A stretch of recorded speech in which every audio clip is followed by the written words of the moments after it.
Weekly Spooky is brought to you by our generous supporters on Patreon. Get access to exclusive podcasts, videos, and more for as little as $1 a month when you go to WeeklySpooky.com and click on the Patreon link. Your support has gotten us to 100 episodes, so join up today and help us create another 100 and beyond. Head over to WeeklySpooky.com and join the Patreon.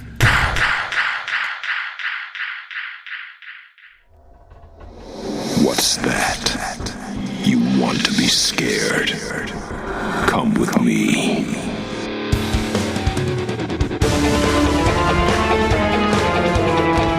You will experience tales of horror, ghosts, and death. It is not recommended for the weak at heart. Listen in the dark. It's more fun that way. This is Weekly Spooky.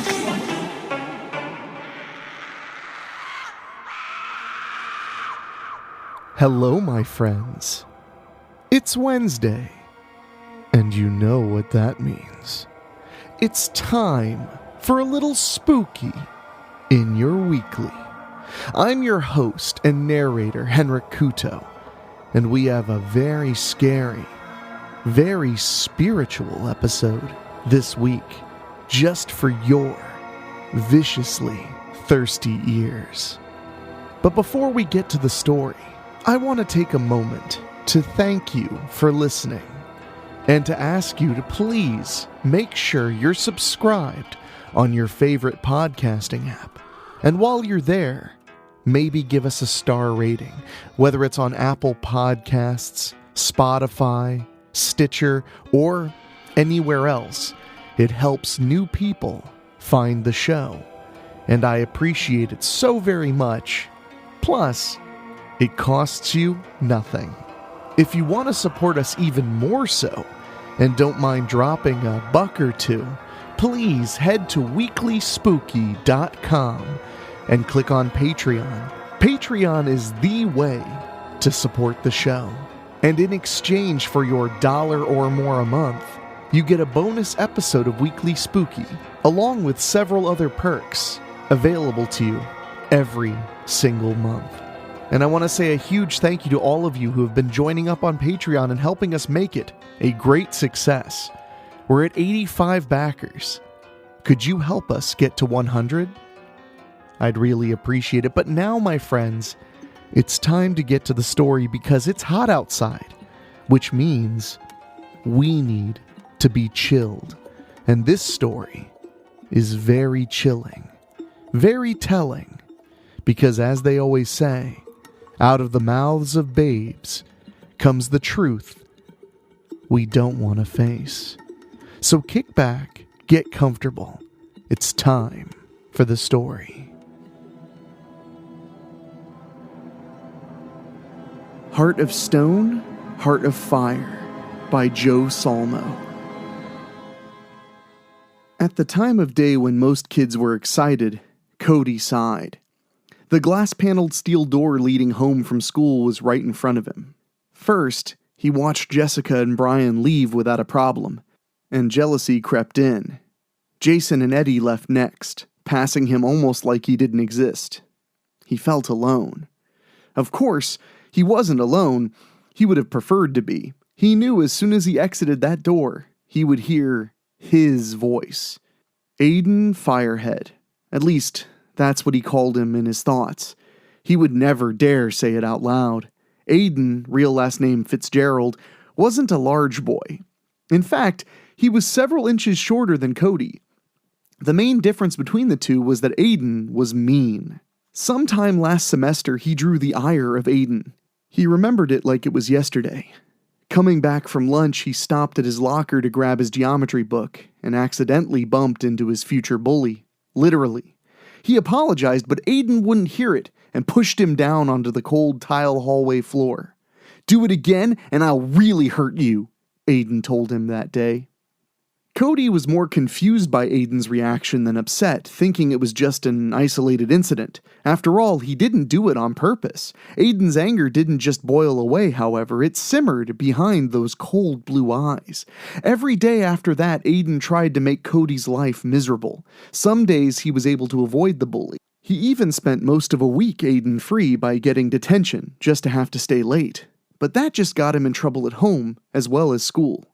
Cody's eyes perked up when he saw her walk in the door. Finally, he could go home. Abby had come to pick him up.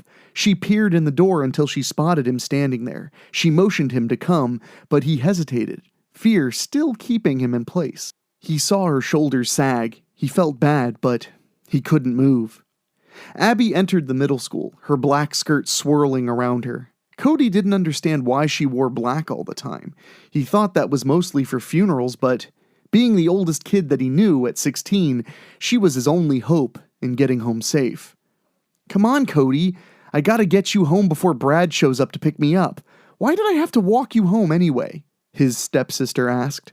Cody looked down at his arm. The scrapes from this morning had begun to scab over. He wondered if his arms would be scarred by the end of the year. "Got nothing to say? Okay, let's go. Mom said you've been misbehaving recently, getting detention all the time. Wait until high school for that. If you think middle school is bad, you got a lot to learn," Abby said as she opened the door leading to the outside world. Cody peeked out the door cautiously before exiting. He didn't see Aiden anywhere and began to relax. He looked up at his stepsister. A year ago, she was a stranger, but since moving into his home, she seemed even stranger to him. Always wearing black, listening to sad or angry music all the time, painting lips and nails to match her clothes. He had asked her if she was mourning her father still, which only made her mad. It took weeks before she even spoke to him again. "Where are you going?" came a voice from behind Cody. His blood froze, and he closed his eyes tight. His legs stopped working, and he was horrified to see Abby hadn't noticed. "Keep up, Cody," she said, and turned back to him. She saw him standing there with his eyes closed and another kid standing behind him on the walkway. "You have an appointment, Mr. Piney," Aiden said, pushing his unkempt red hair out of his eyes. Abby watched as Cody just stood there. She looked up at the kid behind him, then back at her new stepbrother. "This kid bothering you, Cody?" Cody opened his eyes. It took some effort. He turned around towards Aiden as if in a slow-motion scene from an action movie. "If you miss your appointment, we'll have to reschedule 2 appointments for tomorrow," Aiden said and looked towards the building. Just off the walkway was a 6-foot pine tree. Its prickly green leaves were broken in sections. Cody looked down at the scratches on his arms.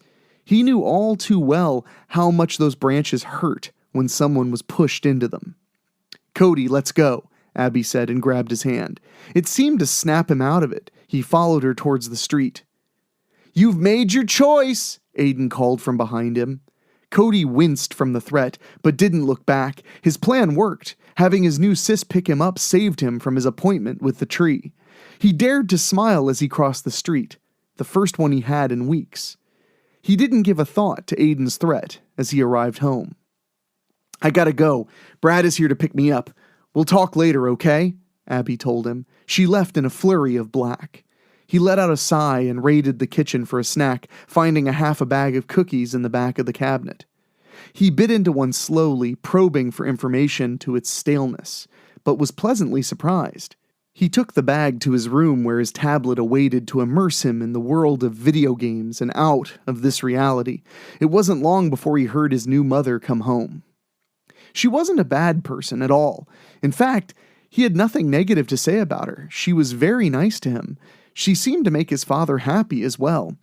He knew nothing of his real mother, only that she left when he was still in diapers. She told him he didn't have to call her mom if he didn't want to, but deep down inside, he wanted someone to call mom. After a few weeks, he started to call her mom, to try it out, and he liked the way it felt. "Hi, Mom," he said as she entered his room to check on him. "Hi, Cody. How was school today? Have any homework?" she asked, sitting on the edge of his bed. "Nothing today. School was okay, I guess.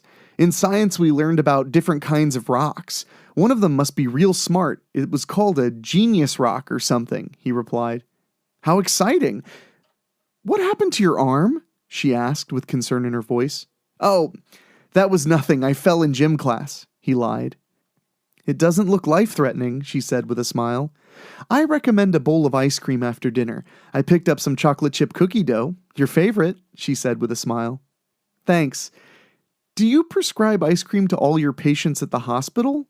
Cody asked her, looking up from his tablet for the first time this conversation. "Only when they look like they had a rough day," she responded. "Sometimes it works better than the pills they get prescribed. I'll let you know when dinner is ready, and I hope you aren't lying about that homework." "I swear," he said. A moment later, she left the room. He paused his game for a moment. A guilty look towards his backpack made him consider doing his homework, but he just didn't feel like it. He would do it in the morning, during homeroom. Dinner came and went, and soon Cody was back in his room. He wasn't alone for long, though. Abby knocked on his open door only a few minutes after he returned to his room. "Hey, can we talk, kiddo?" she asked. "I guess so," Cody responded, shutting down his tablet and plugging it in. "About earlier.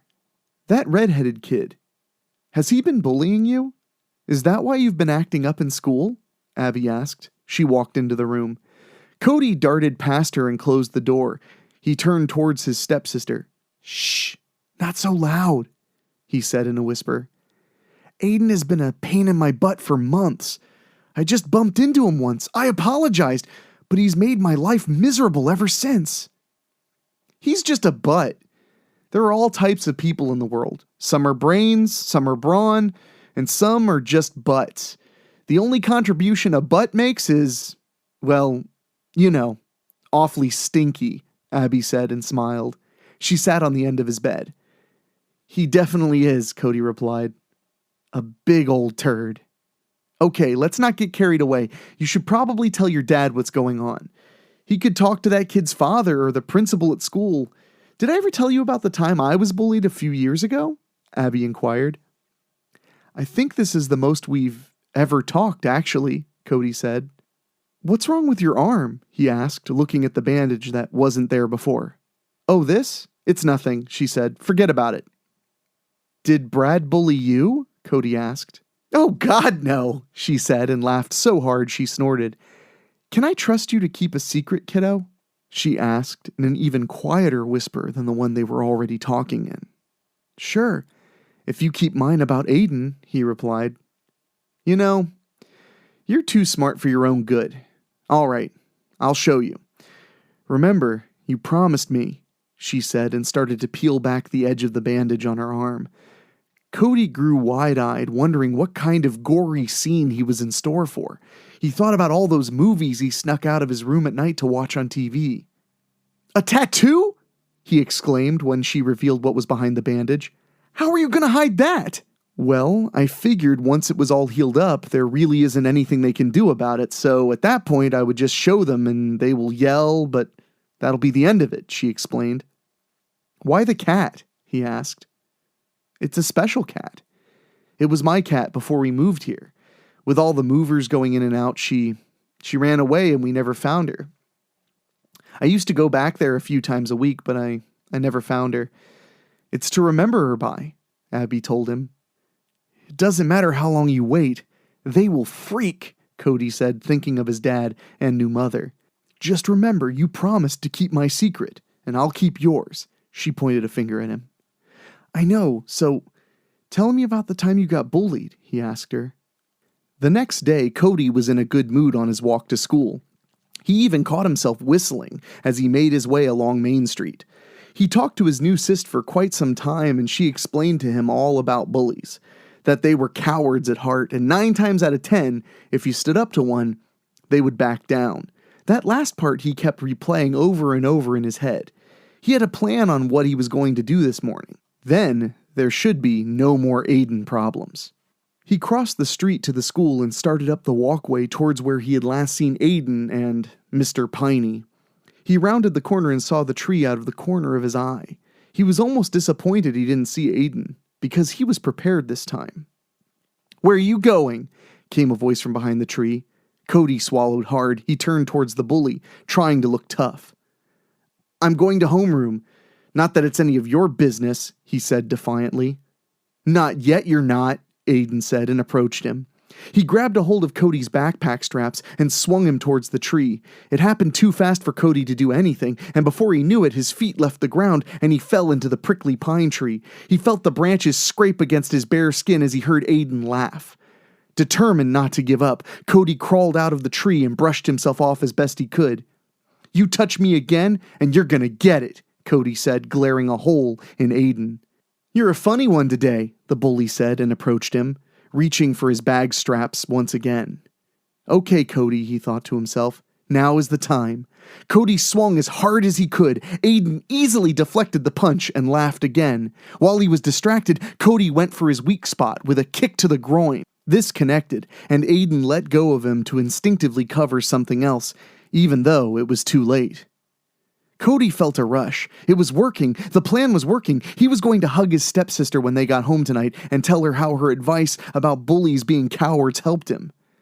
Then, Aiden stood up. A snarl crossed his face. And was that fire in his eyes?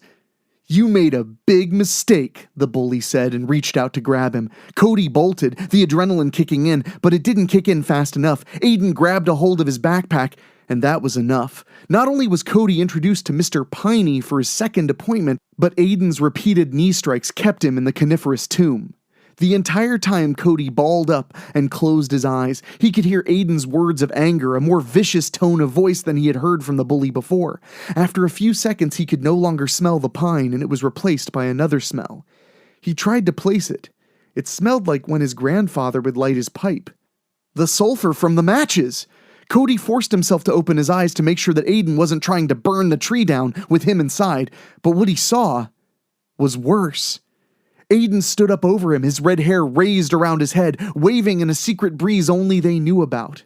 They danced around his flames. His eyes were glowing. The blue was gone from them, replaced with a deep red, like lava pouring from the ground. He was even more intimidating now. "Aiden, please, I made a mistake," Cody said. "Being born?" Aiden said and decked him. He crumpled under the punch and laid there, so long that Aiden went into the school. Cody didn't even try to make it in there today. He hobbled home, defeated. He just wanted to crawl into his closet and die. He would settle for laying under the covers and sleeping until the aches went away. Later that day, Abby entered his room. "Hey, kiddo, that bully give you any trouble?" she asked, and then saw the state of him. "What happened?" "I stood up to him because you said he was a coward and he beat the crap out of me. It was the worst," Cody said, fighting back tears. "That's it. I'll take care of this," Abby said angrily. "No, you promised not to tell anyone." "Tell me what happened. Don't leave anything out," Abby said, getting comfortable. Cody told her the whole story, his plan, the encounter, the way he looked. At first, Abby thought he was being a little dramatic. But when Cody explained how his hair and eyes looked, she got concerned. "Hang here 1 second. I have to grab something quick," she said and darted out of his room. He wondered where she thought he was going to go. He hurt all over. She returned a moment later with a book in her arms. It looked old and kind of spooky. She had a lot of those kinds of books that her and her friends would read while lighting candles and stuff. He didn't much pay attention to it. The title was The Elemental Influences in Modern Life. "Here, look," she said, flipping to a page. It showed a person made of fire and said Fire Elemental Kin on it. "What is that?" he asked.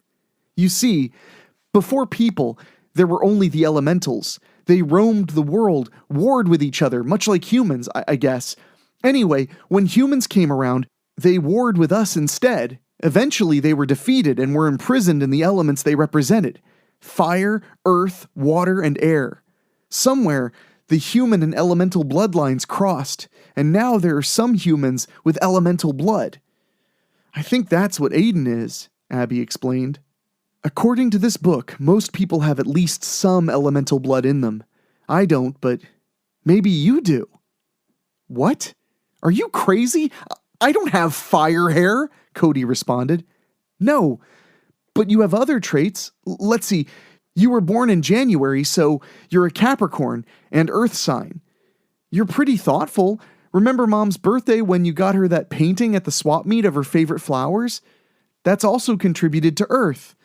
Let me make some calls, and we can do a little ritual to find out how to unlock it, Abby said excitedly and ran out of the room.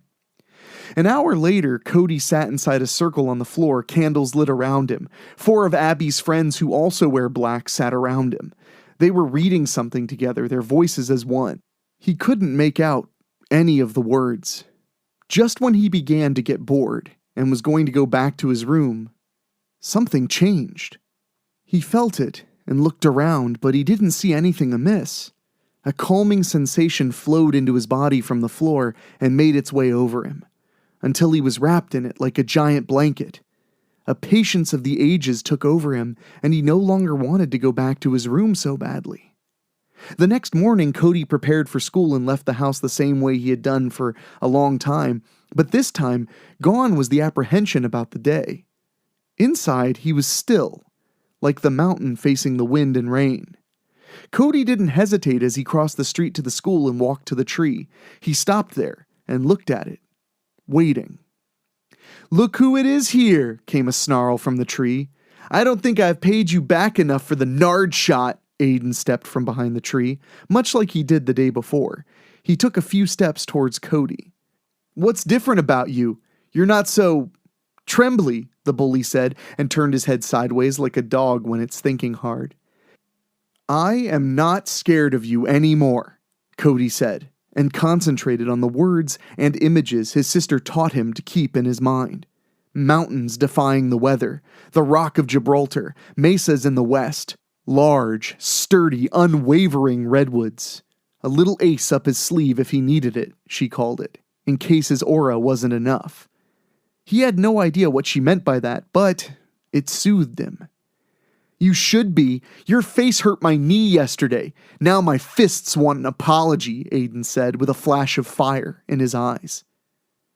"I know what you are, Aiden. Even your name means fiery one. I know your true self." "Do you?" Cody asked. "Let my fists answer that." And with that, he swung at Cody. "Lapis," Cody said just before the fist struck him. It hit him square in the jaw, but the strike didn't budge him. In fact, it was Aiden that cried out. "My fist! What the hell?" the angry bully said and held it up. His hand was twisted a bit.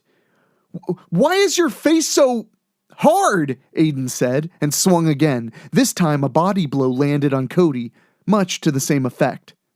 "Just stop, Aiden, before you hurt yourself more. Let the anger burn out before it consumes you," came a voice from behind Cody.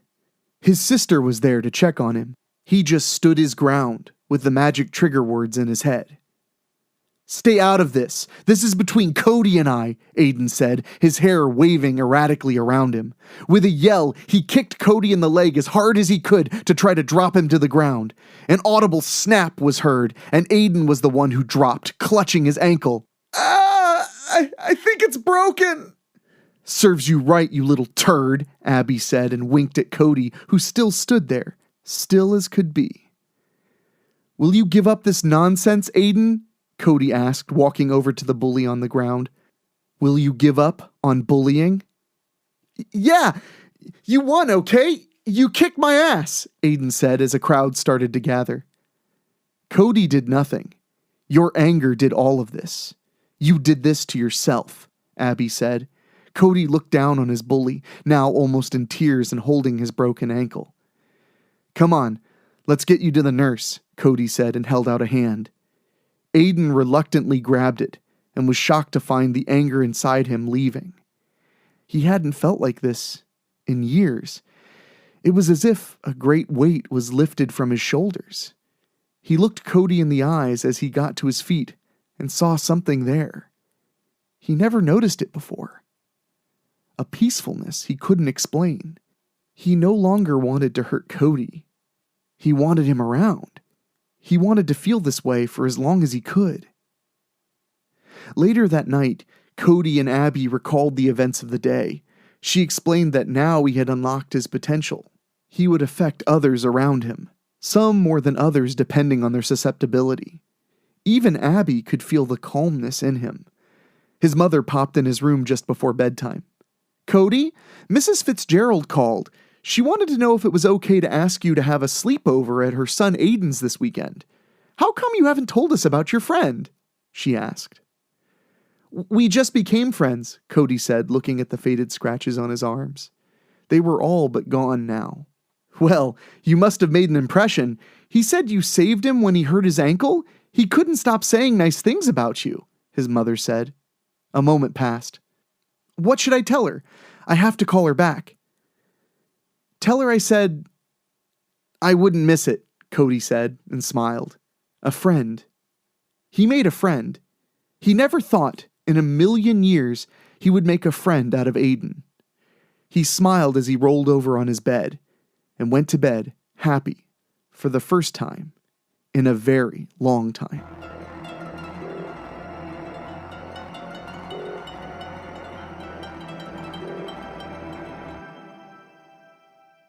Well, my friends, I hope you enjoyed that story of fear, terror, and facing your destiny as much as I did. And if you love the terrifying work of Joe Solmo and his friends, be sure to check out Penned in Blood, Volumes 1 and 2 on Amazon. And be aware, Penned in Blood Volume 3 is coming sooner than you think. Over on Patreon, we just published the latest bonus episode of Weekly Spooky. It's called The State of Nature, and it's a whole new twist on the zombie apocalypse. And you can listen to it today for just a $1 a month commitment, or you can pay by the year if you prefer. So please consider going to weeklyspooky.com and clicking on Patreon. It's the best way to support us and guarantee that we bring you your spooky on the weekly. And speaking of Patreon, I want to say a very big, heartfelt thank you to our Patreon podcast boosters, folks who pay just a little extra to hear their names on the show. Christopher Sullivan, Gino Lyons, Karen Ouimet, Jack Kerr, Jeff and George Hilton, Craig Cohen, and Kevin Fry. Thank you all so much for allowing me to do over 140 episodes of this show to bring you a little bit of terror as well as some smiles and joy, because we all need a little bit of that in our week. No doubt about it. Well, my friends, time is up for this week, but we'll be back next Wednesday bringing you the start of a brand new mini-series.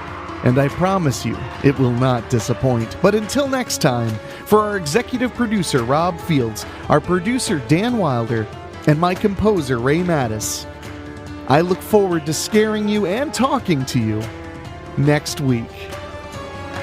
Thank you for listening. Make sure to find your way back next week. But for now, you are safe.